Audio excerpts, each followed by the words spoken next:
Analisis kebutuhan sistem. Analisis kebutuhan sistem dibagi menjadi 3, yaitu konsep kebutuhan sistem, kebutuhan fungsional, dan yang ketiga kebutuhan non-fungsional. Kebutuhan sistem yaitu pernyataan tentang apa yang harus dikerjakan oleh sistem, pernyataan tentang karakteristik yang harus dimiliki suatu sistem. Yang kedua, kebutuhan sistem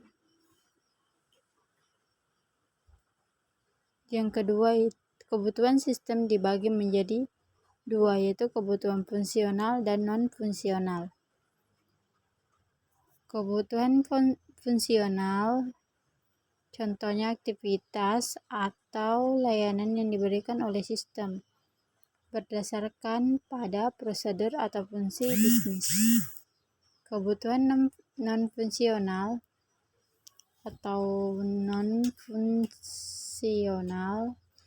yaitu menentukan atribut atau kualitas secara keseluruhan dari suatu sistem.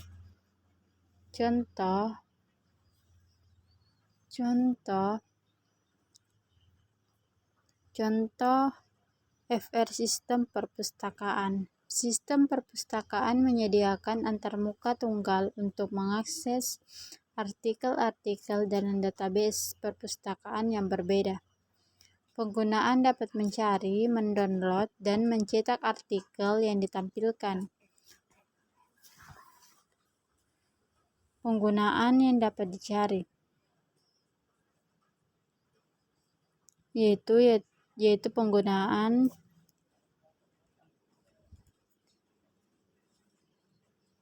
di seluruh database yang ada atau mencari di sebagian database yang disediakan. Selanjutnya, sistem harus menyediakan program yang kemungkinan penggunanya membaca artikel atau dokumen dalam perpustakaan. Selanjutnya, sistem harus dapat mencatat buku-buku atau dokumen yang dipinjam oleh pengguna. Contoh NPR. Sistem harus dapat memastikan bahwa data yang digunakan dalam sistem harus terlindung dari akses yang tidak berwenang. Secara konvensional, kebutuhan ini termasuk kebutuhan non-fungsional. Selanjutnya, beberapa kategori NPR, yaitu keamanan, ketergunaan, reliabilitas, performansi,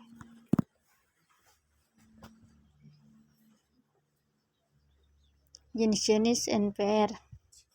Ada beberapa di sini seperti performance, interface, stability, operational, recourse, verification, acceptance, documentation, security, portability, quality, reliability, maintainability, stability. Non-functional classification. Ada 3, yaitu produk requirement, yang kedua organization requirement, yang ketiga eksternal.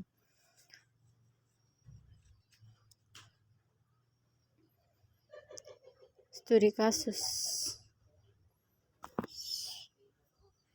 Itu kebutuhan fungsional dibagi menjadi 5, yaitu sistem harus dapat melakukan entry buku yang berhubungan dengan pendataan buku. Yang kedua, sistem harus dapat melakukan pendataan anggota.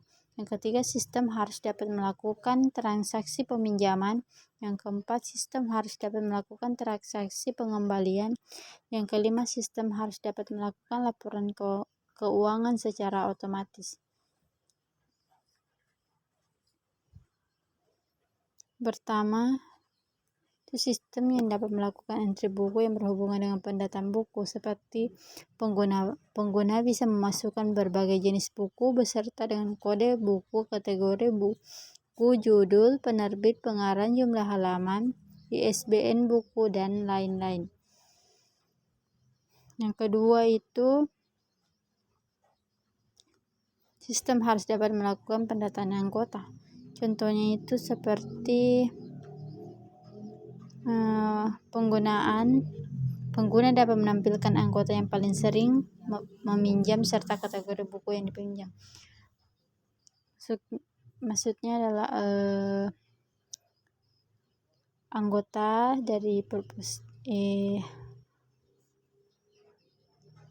peminjam yang paling sering meminjam buku dalam kategori peminjam. Yang ketiga, sistem harus dapat melakukan transaksi peminjaman. Seperti pengguna dapat mencatat semua transaksi peminjaman. Pengguna dapat memasukkan data dan kategori baik nama, alamat, telepon, dan lain-lain. Yang keempat, sistem harus dapat melakukan transaksi pengembalian, seperti pengguna dapat mengetahui nama buku yang belum dikembalikan oleh peminjam. Dari sini ada penjelasan. Dari A, pengguna dapat mencatat semua transaksi pengembalian, sampai dengan I, pengguna dapat mengetahui nama anggota, alamat anggota yang belum mengembalikan buku, dan tanggal buku tersebut harus dikembalikan.